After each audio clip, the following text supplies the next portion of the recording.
Hey everybody, welcome back into the WSAZ Now studio. I'm Joseph Payton. As always, on Tuesday evenings, we are joined by James F. Treacy III.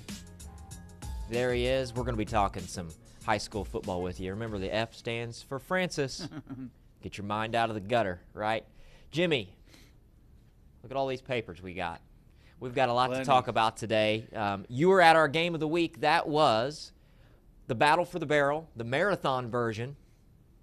Check out the T-shirt. I brought you back something. Man, look at that. It's an XL, so that might be something you can wear with 3 other shirts below you. But okay.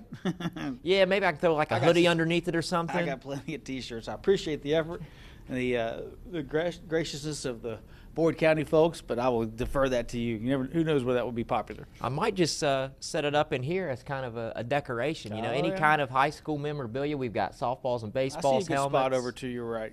Yeah, we'll find a place to put it. It'll be nice. But Ashland and Boyd County, it was our game of the week. You said that place was full, man. What was that environment like, that atmosphere? I'm sure it was awesome. Oh, what you expected it would be like, especially with two teams 5-2 with 3 weeks left to go until playoff time. Gates opened up around 6:15, and people started streaming in during one of my live shots. I think it was at 6. There were already 2 people had their lawn chairs in that north end zone where the netting is, and they have their spot. And that was pretty much filled pretty quickly. The students were wild. Ashland popped in around 5:30, and that side of the stands filled up super quick.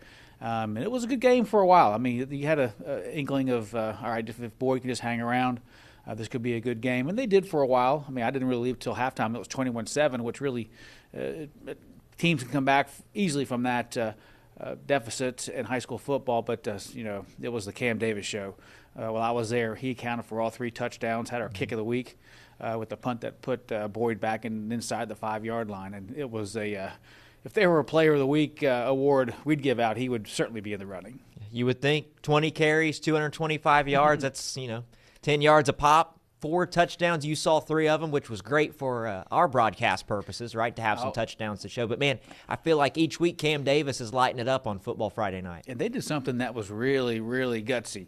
It was 14-7, 3 seconds to go, 4th and 2, 4th and goal from the 2. Some coaches might, kick a field goal, and Ashland's got a great kicker. So one wouldn't blame them if they did, but they lined up, wildcatted it to Davis into the end zone, and that might have been a demoralizing touchdown to instead of being down 10, you were down 14, and they just kind of put the hammer down in the second half as well. So both teams came into this thing 5-2. That means the Tomcats are now 6-2. They've won 5 games in a row. Boyd County is 5-3, but that is a very good Boyd County team. You look at their 3 losses: East Carter, Johnson Central, and Ashland. Nothing to be ashamed of there. Now, Ashland, they have a bye week, and then they've got a big one coming up on the 24th, Jimmy. I got a feeling we'll be at Johnson Central for that one. And don't knock the last game on the 31st, which I believe is Lexington Catholic. Yikes. So they will certainly be battle-tested over the last 2 weeks. And something tells me one of us will be at Johnson Central on the 24th. You feel like Ashland's kind of finding their footing? I mean, I feel like they've been rolling, not just winning games. They've won 5 in a row now, but winning by pretty wide margins here. Oh, they have a huge momentum as we reach the end of October. That first week loss to Raceland was a little eye-opener. They lost, Mav Ashby that night. And that could have set the team back morale-wise for a hot minute. And Raceland, they're really good, so that's no knock to the Rams. But, man, something must have lit a fuse in those guys to win 5 in a row like that and putting up serious offensive numbers. They're certainly going to be a handful rest of the year and in November. Nobody wants to see the Tomcats come playoff time. I can promise you that. We said it last week. It still holds true today. Let's move on. We'll go to Ohio this time. We talked about how this one kind of had game of the week written all over it had it not been for the Boyd County-Ashland matchup. But this was 7-0 Eastern versus 7-0 Notre Dame, kind of a pseudo SOC1 championship game. You kind of felt like whoever wins this one would have themselves in the driver's seat. Eastern leaves no doubt. 42-7. I walked into Spartan Stadium there, and it was 28-0. And I was shocked. I just kind of felt like, man, maybe they would pull away late. I didn't think they would jump all over them like they did. They haven't lost a regular season game since 2022, Jimmy. That's 30 straight regular season wins for the Eagles. That is amazing. And we thought, kind of planning our night that, it makes sense. Let's go to Meigs Minford first. Then you can get hopefully a thriller at Notre Dame. And you texted us around 8:15 and you said, guys, it's 28-0. I went, oh. Eastern, they came down with a purpose to Spartan Stadium. There's so many weapons for that team. Boston Webb, Carson Peters, Jack Montgomery, Trey Kelly, and they showed them, SOC1 and Division 7, that this is a dangerous team to win like that and have won so many games in a row. They're a diamond in the rough in our area. We got to get there more often for sure. And, of course, Eric Manley at quarterback, all of his talent and experience there and being able to spread it out to all those guys you just mentioned. And also, when you think about Division 7 schools, you're not pulling from a large enrollment number, so the idea of maybe having a big offensive and defensive line, you're at the mercy of whoever's walking around your hallways. They're big up front. It's impressive to see them move bodies up front there, and that's probably a big reason why they've won 30 straight regular season games. And as well as they beat Notre Dame, you kind of wonder how far can they go in the playoffs. Time will tell here in a few weeks, but they can certainly make hopefully a deep run into November. We talked about some of those regions before we came up here and started recording, and we'll get to it.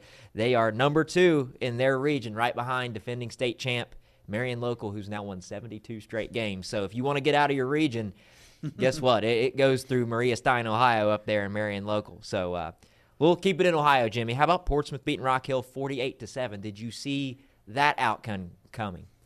Well, Rock Hill, I think, had just won Team of the Week the last few weeks, and Portsmouth, on the flip side, I think, they're fighting for their playoff lives. So, when you back something in a corner like that, how are you going to come out of it? And they have come out swinging. That's another game we saw the score, and I was like, man, Portsmouth really probably came to the realization that, if we want to play a little extra football, we got to play better, and they certainly have to beat Rock Hill at Rock Hill by that amount. And they've won 3 in a row, so something must have clicked a few weeks ago when they realized, hey, do we want our season to end on the 24th, or can we play a little longer, which, especially for seniors, they want to play a little longer. And the Trojans, they're a sneaky 5-3 now. Now, I don't think we were talking about them a whole lot. I can remember the last time I saw them play in person was at Gallia Academy, and they got beat there at Memorial Field. And like you said, they've won 3 games in a row now. That's a huge win on the road at Rock Hill. They bumped themselves up from number 12 in that region, now up to number 10, so they have a little bit of wiggle room. But, guess who's coming down the pike? You do have to play Ironton at some point, and you have South Point in there as well. They, of course, would like to win both of them. Realistically, they're probably thinking you cannot lose to South Point. No. You absolutely cannot lose to South Point, and then you got to hope that the rest of the region shakes out in a way that you're one of those top 12. So we will see.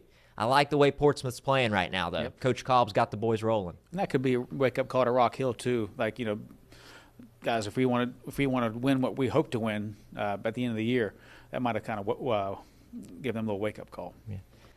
That is Rock Hill's first loss in the OVC, but since they still have Colgrove left to play, really everything they're playing for is still in front of them. They still control their own destiny in that regard. So did they want to drop that game to Portsmouth? Of course not. But everything's still in front of them. It's not the worst thing in the world to happen. And like you said, maybe it's a wake-up call. You start to have to confront the things that got you beat and correct them in time, hopefully, for not only this upcoming game against Chesapeake on Friday, but, of course, that big rivalry game against Colgrove here in about a week and a half. That will be a fantastic environment. Have you been impressed by the Logan Wildcats this year, Yes. Jimmy? What do you think about them, man? They just beat Scott 35-0, 6-0 for the first time since 1944. It's crazy. We were in discussions about maybe team of the week, and we're kind of torn between 3 teams, and can't tell you yet who it's going to be, but I was talking to Andrew about it, and he says, well, it would be great if it was Logan. Now, it's not, we don't know yet, but try to find someone on that team from 1944, because that's an amazing stat. And Logan has really lit it up on offense. I mean, the first play of the game was that kickoff return for a touchdown by Levante Kinney. They just poured it on. And we knew that game probably was going to get out of hand real quick, and it did. But Logan really playing with some big, bad momentum towards the end of this regular season. They're scary good. Take a guess at who the Super Bowl champ, or I guess maybe at the time not the Super Bowl, the NFL champ was in 1944. It's a classic, that's for sure. I don't know. Green Bay. The Green Bay Packers. Was it the only one Cleveland's ever won? No, I don't know when the last time Cleveland won an NFL championship, but I did look this up. Your Green Bay NFL champion was Green Bay.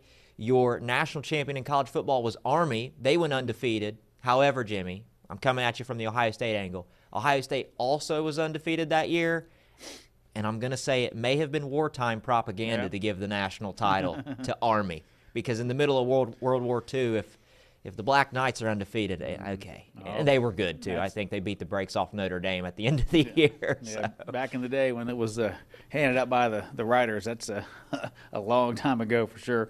Who do you think was the most famous person in the world in 1944? For a good reason, by the way. In the United States. How about that? Who was the president? Eisenhower? He was the Time Person of the Year in 1944. So he certainly has an argument. Google tells me it's Bing Crosby. Well, probably White Christmas came out that year. Maybe. I don't know. So just a little 1944 trivia there. But we got to watch that movie every winter. You like that movie, Not huh? Really. No. It's nice, but give me Christmas Story and I'll be fine. I'm a big fan of what's the one with Jimmy Stewart? It's a Wonderful Life. It's a Wonderful Life. That's an incredible Christmas movie. We're getting off track now, but Logan has two big tests coming up here, Jimmy. Mingo Central and Chapmanville Regional still left on their schedule. So we're going to find out if they're for real. I think they are, but we're really going to find out here in the next couple of weeks. The best thing is we'll find out in person. Andrew has volunteered to head down to Mingo Central for that game. Two teams unbeaten. I mean, that's hard to pass up no matter how far away it is. And if you've got Andrew Colgrove going there, that's a big deal now. Okay, speaking of Chapmanville Regional, fired up Friday last week. They finished the job later that night against their cross-county rival there against Man, 55-0. The Tigers, they're 6-0 for the first time since 2015 by my math, looking at Max Preps. They started 7-0 that year, and they still have Logan and Mingo Central left on their schedule. So, again, I think Chapmanville Regional appears to be pretty good. I think they're for real, but we're going to really find out here over the next few weeks. Yeah, when you have still have Logan and Mingo Central on their schedule, will they finish 6-0? It's possible. I mean, the high school kids, when they have confidence and they have talent, who knows what can happen. That's going to be a fantastic end of the year for both Logan County schools, especially if they can finish unbeaten, which they won't, since they'll play each other. But, man, if those two teams are loaded come playoff time, I'm really looking forward to November. And what a turnaround for Chapmanville. I think they were like a 500 ball club last year. I think they may have finished around 5-6, something like that. And here you are, 6-0. That's quite the turnaround. Pretty impressive stuff. How'd you find Coach that lawn ornament with said Fired Up Friday, the signs? Right across from the school. That's the Ellis family. They were at Fired Up Friday, and then as we were leaving, I told Jay, since we had an extra T-shirt, I was like, let's go by there, and we'll just lay the T-shirt down on the Tiger, and when they wake up, they can get it. Well, they saw us and came out and started talking to us. Super nice. They'll probably talk about that for a long time. I guess. Okay, this week, Jimmy. A lot of stuff happening this week, and you've got our game of the week. Tell us about it. GW and Huntington. Boy, oh boy, it's one of those another one of those days where I look at the schedule and say, Jimmy, there. GW at Huntington, two explosive teams, and GW coming off a loss we didn't expect. That might have got Steve Edwards' kids raring to go for Huntington. Full disclosure for everyone, we record these episodes on Monday afternoon, so we don't have the benefit of seeing some of those SSAC rankings before we record this. I did see some projections, Jimmy, that it seems like people seem to think, or whatever metric they were using, that Huntington will end up grabbing that number one spot. I don't think it really matters, because whoever comes out of this thing on Friday night will probably be it next week, you would have to think. You just wonder if GW can match that star power that Huntington has. I mean, Tavion Wilson just keeps getting better and better and better at quarterback. And we were talking after the show Friday night. It's like, man, what if he threw more? Because he's a big old fella, and he could just run over people, but he's got that touch to some of his receivers, and he's got a great arm. He's just a super well-talented all-around athlete, and they're very dangerous. Interestingly enough, we did not have this matchup last year, which is kind of a shame, because these have been, two of the best teams in that league for quite some time. And even in Quad A, both teams have made some noise in Quad A. But for the matchups we have had in recent years, the Highlanders have won 4 in a row against GW. So their last win over the Highlanders was actually in 2019. They beat them twice that year, one in the regular season and another time in the playoffs. So they know that Huntington's kind of had their number, and it's going to take a heck of an effort to try and get back in the win column against the Highlanders. And that's a bonus to being live at 4 o'clock for our Game of the Week live shots, because I'll pull onto campus. Students are leaving. I'm getting me a spot somewhere up front that won't get blocked in because, come 6 o'clock, that place is going to be packed. Getting to that field will be interesting because, one way, one will hill up and then the other, a couple of rows, but it's going to be a fantastic atmosphere. Can't wait for it. You need to pick out whichever senior has the prettiest parking spot painted. You know how some senior classes do that? They do that. You need to pick you one out and then take a picture and let us know. Yeah. Yeah. Hey, little Janie, I took your spot tonight. Sorry. Little Lacey, whoever. Next game, and this is one that, again, I kind of think maybe without a GW Huntington matchup could make a great case for Game of the Week. 6-0 Mingo Central versus 6-0 Logan. That's up on the mountain there in Mingo County. That place is going to be absolutely rocking for this matchup. Yeah, Andrew Colgrove, we talked Sunday night. We were kind of torn on what games he wants to go to, and because we kind of let him do carte blanche because he does a fantastic job with his all his efforts on Friday night. He called me around 10 o'clock. He says, "You know what?" And I hadn't realized what the records were. He says, "What about Logan at Mingo?" I says, "They're both unbeaten, right?" He says, "Yeah." I said, "Okay." And it was that quick. That's where you're going. And he enjoys getting on the road and seeing people and enjoys a good football game, and that will certainly be one. Only 5 teams unbeaten right now in Class AA. You got 2 of them right there. Well, there's only going to be, I guess there could be. The math is losing me right now, but there won't be 5 because someone's going to lose this ball game.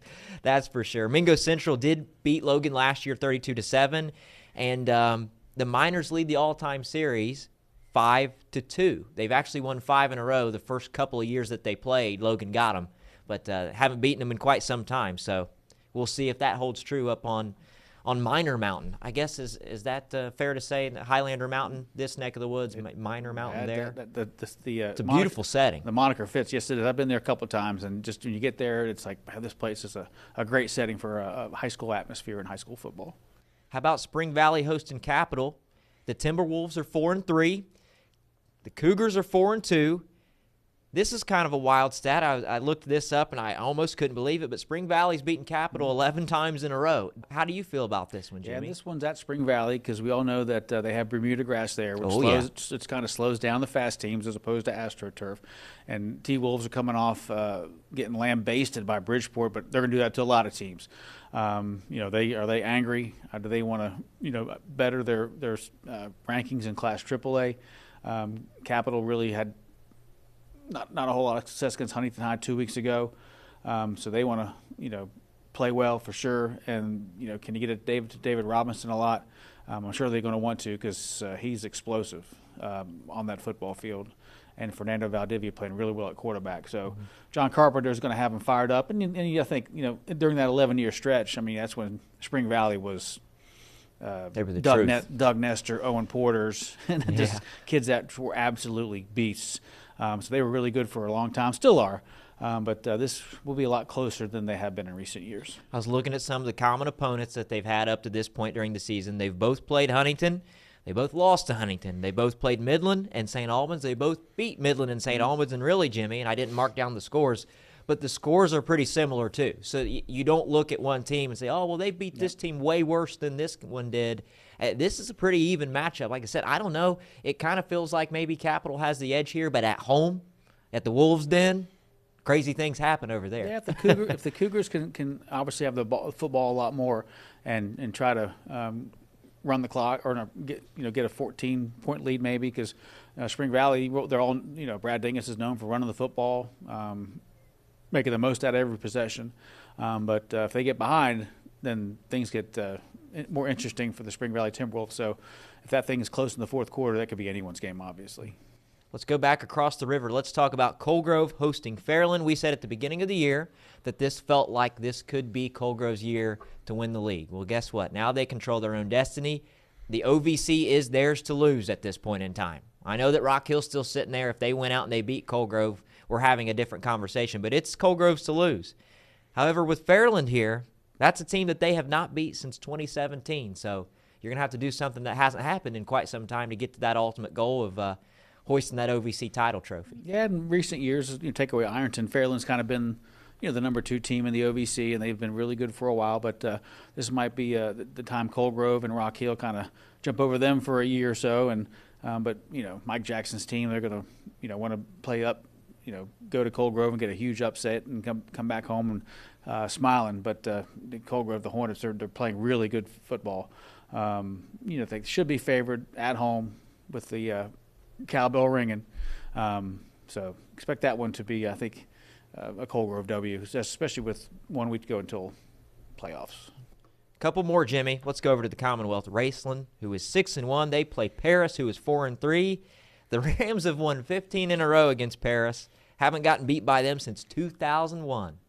Like that line from Casablanca. You know what it is, right? I don't. I can't say I've seen it. Humphrey Bogart says, "We'll always have Paris." So Okay. that might be what. You haven't seen Casablanca? I'm going to have to check it out, You dude. should watch it. But yeah, they've owned Paris over the years.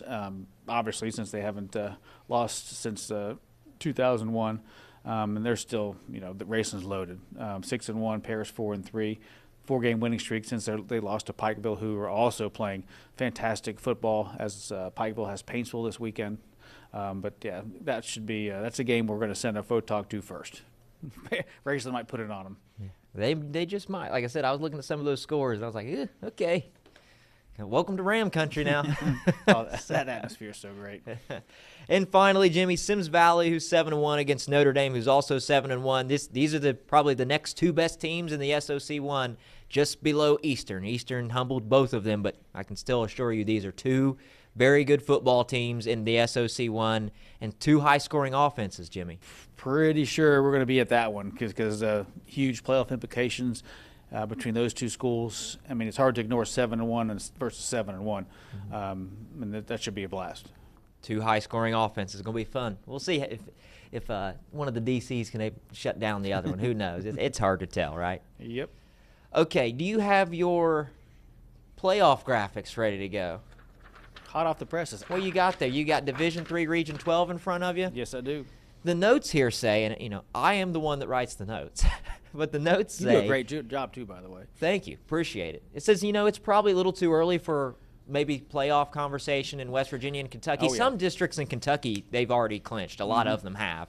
But, you still have 3 weeks until we're really talking playoff ball in West Virginia and Kentucky. But in Ohio, each team has 2 games left. So, with that being said, we're going to show you some of these regions right now and how they shake out. Remember that in Ohio this year, each region only takes 12 teams, and the top 4 teams get a first-round bye. Whereas in years past, they had expanded it out to 16. So you got to be a top 12 team. So if the season ended today, if the playoffs started today, we'll start in Division III Region 12, where we do have the Jackson Ironmen. Right now at 6-2, they would be the 8th seed, Jimmy. Chillicothe's sitting there at number 7. It's really not so much about your record, it's about the playoff points, which, again, has a lot to do with kind of your strength of schedule and who your opponents are beating, how big or small of a school are your opponents. If Jackson takes care of business here next couple weeks, they should be sitting in the playoffs. Oh, no doubt. Especially, let's just say they stay at number 8 and they play Archbishop McNicholas. That's who both Ironton and Wheelersburg have beaten. So you think certainly a win for week 1. But, this time of year with 2 to go, coaches say, I want to go get as high as we can to get at least 1 home game. So, yeah, getting 1 game would be fantastic. 2 would be perfect for Jackson because that's a great atmosphere for football. But if you're top 8, you get at least 1 home game. They'll take it.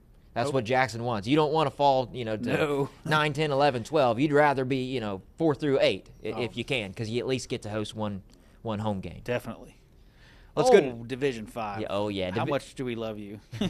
Division 5, Region 19, man. We've got a lot of local teams in this one, and not all of them are listed because some of them are outside of the top 12 right now. Tell us about the first 2 in that region. No surprise there, huh? Who are those 2 teams? I've never heard of them before. Never? Wheelersburg, Ironton. Boy, if those 2 played for a regional final, that you're there. I'd go and tell you right now you're going to that game, no matter where it is. But 2 teams, of course, Wheelersburg beat them earlier this year. When we talked back after that Pitt Pirates win, that we'd love to see them again in the playoffs. That could easily happen. if they just keep doing what they're doing. Can't forget about Nelsonville, York. They're sitting at number 4, Portsmouth 10, Colgrove 12. Especially those last 8 to 12 teams, they can't afford a loss because they don't, like you said, they don't want to get knocked out of that top 12 with 2 to go. Mm-hmm. And not listed in the graphic here because they are just outside the 12. Guess who number 13 is? Rock Hill. Lucasville Valley. The Indians. Lucasville Valley sitting right there, and the point margin between them and Colgrove is not wide. So you're talking about a stumble here and there, or win a game you don't think you're supposed to, all of a sudden maybe Valley jumps up into the playoffs there. And if you're a coach, you show that to your players, that certainly gets their attention, both Lucasville Valley and Colgrove. So the Hornets sitting pretty went out and they're in. Something that's interesting about Division 5 Region 19, Jimmy, if you can recall back the last few years, teams that Ironton and Wheelersburg have both had to play to either win the region or try to get through the region, Harvest Prep. Yep. Do you see Harvest Prep listed on there right now? No, I do not. But the thing about it is Harvest Prep probably is a top 10 team in all of Division 5, not just this region. Mm-hmm. Problem is they only had a 9-game regular season schedule. One of those teams was the Canadian team that beat Ironton last year, so it technically doesn't count. And they just had a game get canceled on them last week by Akron St. Vincent St. Mary. So they haven't played enough games to even garner enough playoff points to be in the top 12 right now. What's the Irish doing canceling that game on poor old Harvest Prep? I heard there is some sort of bacterial infection going around. Something crazy. Stay away from there. I'll have to make sure that I confirm that before we let this go out onto the air. But I've heard something crazy like that. Mm-hmm. But I just bring that up because you could make an argument that Harvest Prep might be the third best team in that region. And guess what? They're not even making the playoffs as it stands today. So they're going to have to win their next 2 games if they can even get them in. So we will see. I'm sure nobody in that region right now is complaining about Harvest Prep not making it. Nope. I can tell you that's for sure. We'll say hi from the field if you can't watch the game, if you can't be on the field. That's right. Okay, Division 6, Region 24. This is a tough region, Jimmy. Right now, Rock Hill is number 4. They were number 1 until that loss to Portsmouth last week. But right now, they're number 4, and this is a tough one, a tough division. You got Coldwater sitting there at 5. That's the defending D6 state champion. Mm-hmm. Portsmouth West is in there at 8. They just beat Lucasville Valley, last week or 2 weeks ago. Anna sits there at number 11. I was telling you and Keith, Anna just took Marion Local, who's won 72 straight games, to double overtime. Now, they got beat, but you take Marion Local to double OT. Yes. That's an 11 seed you don't want any part of in Division 6. Holy moly, I'm sure they got a lot of people's attention between numbers 1 and 10. But Rock Hill and Portsmouth West, certainly they'd love to win out, improve their playoff points, and get a home game. Every time I see Rock Hill and Colgrove, I just can't wait for that game on the 24th. It's going to be awesome, dude. Oh my goodness gracious, that's going to be one of the best games we have all year long. I saw that Tomahawk Tees out at Rock Hill put out their graphic for their Fired Up Friday shirt because it's that week, and it's both helmets, the Rock Hill Spear helmet and the C for Colgrove. It's killer. I'm gonna have to get me one of these shirts. Maybe I'll order you one since you got me that Battle for the Barrel shirt. I'm good. I got plenty. All right. Okay. Well, you can still get it if you want to wear it. Let's go to a couple other regions. These are both in D7. Small school football. We're talking about D7 Region 27. As of this moment, Sims Valley is the 6. The Trimble Tomcats are the 7. And South Gallia there at number 10. This is probably a better region to be in than what Eastern and Notre Dame are, but still a tough region to be in. Yeah, which makes winning these last 2 games super important for Sims Valley and South Gallia. It's just so weird about Ohio as you see these other teams and where in the world are they and how good are they? That's what's so great about football in Ohio that there's schools you haven't heard of, but they have talent. It can't be number 1 like Hillsdale or Fisher Catholic or even Waterford. They're relatively close to us. But man, what a tough region Division 7 will be for them and the one with Notre Dame and Eastern in it. Yeah, right now, if you're South Gallia and Sims Valley, just like we talked about with Jackson, you got to make sure you find a way to get yourself in the top 8. Sims Valley's there at the moment, but they do have some tough games coming up. So awesome. We will see if they're able to figure that out. And then finally, especially them hosting the Titans. Yeah, that's what I mean. Like I said, you get beat by Notre Dame, you might fall out of the top 8 there. Then all of a sudden in Week 10, you got to win a game to try to host a playoff game. So, yeah, this will be fun as this thing shakes out. Finally, Division 7, Region 28, and this region is an absolute gauntlet. It is brutal. Look at the difference between Marion Local and Eastern. Just under 4 total points, computer points, between those two squads. And like I said, if you're Notre Dame and you're Eastern Pike, you want to get to number 2 or 3, so you don't see Marion Local until the least last possible chance in the regional final. Yeah, you would rather not see Marion Local until the regional final because, like I said, they've won 72 straight football games. They're doing something right up there. I think they've won, 4 state championships in a row? It's something like that. All those teams north of Dayton in the MAC, that's their conference up there. You're talking about Marion Local, St. Henry, New Bremen, Minster. I think Fort Recovery's in there too. All those schools. Like, that's what, when you look at this region, Fort Recovery might be 8 points worse than Eastern in terms of the playoff points, but they're also playing all these other big-time schools that are good.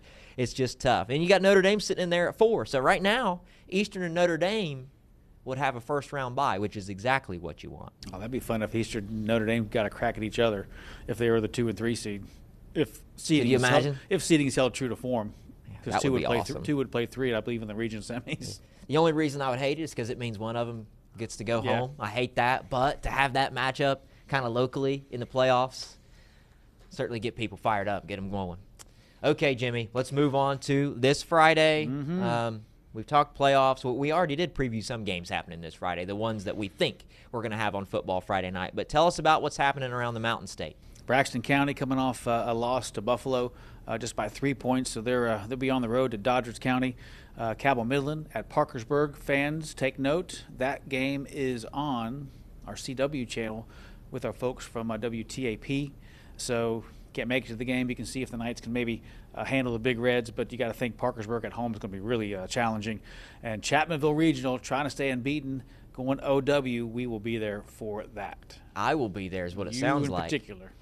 Believe it or not, Jimmy, I've never shot a football game at Wayne. They've got, a few years ago, they got Bermuda turf just like Spring Valley has. Well, they have some hedges around the stadium there, too, around the field. If you're bored before game, bring your 9-iron. You could, chip a few golf balls. That's a great atmosphere for football. Ripley goes to Herbert Hoover. Herbert Hoover's playing some good football these days. Hurricane goes to Oak Hill, and St. Albans goes to Lincoln County. What else do we have in the Mountain State? All right, Nicholas County hosting Greenbrier East. Fired up Friday at Polka, correct? That is correct. We're going to go see the Dots, baby. Clay County coming to town. Marietta at Point Pleasant coming down probably Route 2 to get to that game. Ravenswood at Buffalo. Riverside at South Charleston. The Roane County Raiders playing really well after they, I believe, beat Ravenswood pretty good last Friday night. Pitched a shutout. They host Scott. And a few more in the Mountain State. You've got Wyoming East headed to Sissonville. Winfield travels to Shady Spring. And the Tug Valley Panthers head to Mount View. Believe it or not, Jimmy, one of my fantasy football teams' name is the Tug Valley Panthers. I support them. I do. I think that's a great name, a great logo. I think it's awesome. That's a good name. I'm sure the folks down in Naugatuck appreciate it. Yeah, I'm trying to get the Tug Valley Panthers a championship this year in fantasy. Not that anyone cares. They've won a few in basketball. They sure have. They may do it again this year, too. We'll get to that during basketball season. And then back to the SOC 1 here in Ohio. South Gallia goes to Eastern. South Gallia, they're one of those teams kind of in the middle of the pack there, but towards the top of the SOC 1. They will have their hands full with Eastern. Yeah, wasn't there a point where all 4 were unbeaten? Oh, yeah. A few weeks ago. Until South Gallia ran into Wahama. Then they start playing each other. Yeah. That'll be fun. Rock Hill looking to improve their OVC standings with a game at Chesapeake. You got to think the Redmen, after losing to Portsmouth at home, they're going to come out fired up and try to knock out the Panthers real early. Yeah, Tony Love doesn't want one loss to turn into 2. Ironston's at Gallia Academy. Tigers should win that game. Yeah, they just put it on Fairland there for their homecoming. So this is where Ironton gets into that part of their schedule where they have that deal with the 3 OVC schools in Fairland, Gallia Academy, Portsmouth. And the last couple of years, that's kind of how their season has ended with those 3 teams. Green goes to Sciotaville East. Northwest heads to Waverly. And Megs, we just saw them at Minford. First time this year we got the chance to see the Marauders. They play at Wellston. They must have liked our cameras. Got to win. And they scored for me. Like, first 2 possessions that they touched the ball, maybe the 2 of the first 3, which we always like touchdowns. That certainly deserves a tip of the hat. It's like, thanks, guys. I got to go. Yeah, appreciate it. Thanks for the touchdowns. Speaking of Minford, Wheelersburg, #1 team in that region, heading to take on the mighty Minford Falcons. Vinton County at Nelsonville, York. Portsmouth West trying to improve that playoff rankings as they host Oak Hill. And Portsmouth taking on South Point. Let's go to Kentucky, Jimmy. Belfry heads to Betsy Lane. Boyd County goes to Rowan County. East Carter heads to Lewis County. Martin County at Floyd Central. Johnson Central coming up to Greenup County. Eagles trying to get another win as we're approaching that game with Ashland, I believe, on the 24th. Estill County is at Lawrence County. The Bulldogs are home. Lawrence County is going to be hosting some playoff games this year. What a year the Bulldogs have had, man. They're going to be fun. We're going to have to get back down there and cover them a few more times come playoff time because I feel like they can go deep, man. We'll see. McGuffin County goes to Pike Central. Paintsville goes to Pikeville. That's always a fun matchup down there. Leslie County comes to Prestonsburg. Russell taking a road trip to Bath County. They were our student section of the week. Wonder how many travel to Bath County. Will they bring their shirts with them? They wear shirts about as often as I wear shorts. Get more power to them. They're a great student section. They love their football. Shelby Valley and East Ridge. And finally, West Carter Comets hosting Breathitt County. It's amazing that, we started this thing back in third week in August, and we're, like you said, week 9 in Ohio, week 8. Well, week 9 in Kentucky, too, because they have off weeks. But we're talking playoffs in less than 3 weeks for all 3 states. I think 4 in West Virginia. Yeah, I think one of the funnest storylines that we've had is seeing these teams down there, southern West Virginia, Mingo County, Logan County area, all of a sudden not necessarily come out of nowhere, but who would have thought we'd have Mingo Central, Logan, Chapmanville Regional all undefeated as we enter the second, third week of October. I mean, that's fun football when they have to all play each other here in the back half of the I just wonder when the last time all those 3 have been unbeaten this deep into the season, because I'm sure it's a schedule thing too, because they might have played each other in the first part of the year. But to have those 3 teams dominating in their class is going to make it fun as we approach the final 3 weeks in West Virginia and playoffs. What if who'd play each other in the postseason? It'll be interesting. We'll have to keep an eye on those SSAC ratings now. It's all computer stuff, right? Yes. So we need to get one of those computers in here. Is there, specific computer that's spitting out these rankings for us? We have the 1945 Westinghouse TV over there. Yeah, that thing's wild. We need to move it behind you so people can see it. 2 old things. Yeah, a lot of old stuff. Me and the TV. Any lasting thoughts, Jimmy, for the people? You've been staying away from bats. That was a great story last week. I don't know if there's anything else. You mentioned, hey, do you want that video? I guess we could stitch the video in, but they probably don't need to see that. The less I see that video, the more I enjoy it, because that was not fun. But it's amazing because, we start covering these teams in late July, early August, and you think to yourself, not that we're wanting the season to wrap up, but all of a sudden it's like, oh my gosh, we're already deep into the season for all 3 states, and it's flown by because it's so much fun. And we just appreciate all the places we go and all the warm welcomes we receive. And, covering high school football is kind of what we love to do. College is great, too. Pros a whole nother, we're so far from these other schools where we talk about them. But, doing the high school football, basketball, and every high school sport is what I live for. And it's a lot of fun. And looking forward to the drama that we're going to see the next 3 weeks. High school sports are sports in its purest form. Like, no matter where you go, you can drive down any, major highway in this area, and if you see some lights on and you pull into the parking lot and walk into the stadium, that is the most important thing happening to all those people in that vicinity there. And I think that is so cool. Yeah, whether you're undefeated or 0-8, that's the most important, fun thing that everyone's looking forward to. It's awesome. It's such a gathering point, and when you go to some of these schools, people talk about the historians of that school. This team was so good back in this year and that year, and you can tell that it still means so much to them, the ones that are in those towns, and we enjoy bringing it back to you guys for Football Friday night. Say hi to the camera, Jimmy, or I guess say bye to the camera. Bye, camera. See you Monday. That, my friends, it was James F. Treacy III. I kind of butchered that. That is James Francis Treacy III. Say it with some authority, right? And note to fans, bring the juice October 31st, Friday night. I'm telling you now. Get your costumes. We want every setup shot for our highlights to be something memorable on Football Friday Night, the Halloween version. Thinking ahead. Could they go ahead and do it this week and next? No. Okay, you're saying it has to be the 31st. Yeah, because last year was kind of a bummer because Halloween was on a Thursday, so no one really dressed up the Friday before because you're 7 days from Halloween.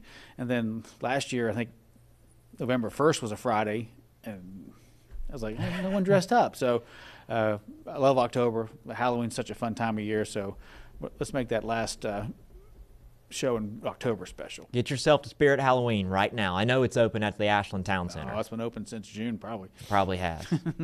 All right, everybody say bye to Jimmy. We'll see him next week. You'll see him next week. I'll see him here in just a second. So appreciate you, Jimmy. Yep. All right, folks, that does it for this episode of WSAZ Sports Plus. Remember that we're all over social media, whether that's Twitter, that's Instagram, that's TikTok. TikTok continues to pop off. Got like 1,300 followers. So it's probably because Jimmy's been telling people to go follow us. I'm sure that's what he does at Game of the Week each week. And also remember that we are on podcast platforms, whether that's Apple Podcasts, Spotify, wherever you listen to podcasts, you can listen to us talk on there as well. Remember our streams at 9 o'clock. Remember that our episodes are on WSAZ.com and the WSAZ app, as well as the WSAZ News Channel 3 YouTube channel. That was a mouthful. Also, remember that Fired Up Friday is coming to Polka. First time going to Polka. We've been to Nitro a time or two, and newsflash, we are going back to Nitro later this year. It's time for us to go just a couple miles up the other direction and head to Polka. We're going to get after it with the dots. It's going to be fun. So we will certainly see you all Friday morning, for those of you that tune in for that, for those of you that plan to go there. But other than that, you will see Jimmy and I up here in the WSAZ Now studio next Tuesday, same time, same place, 9 o'clock. Same channel. Whatever he just said. WSAZ app, Tuesdays at 9. Thank you for joining us, guys.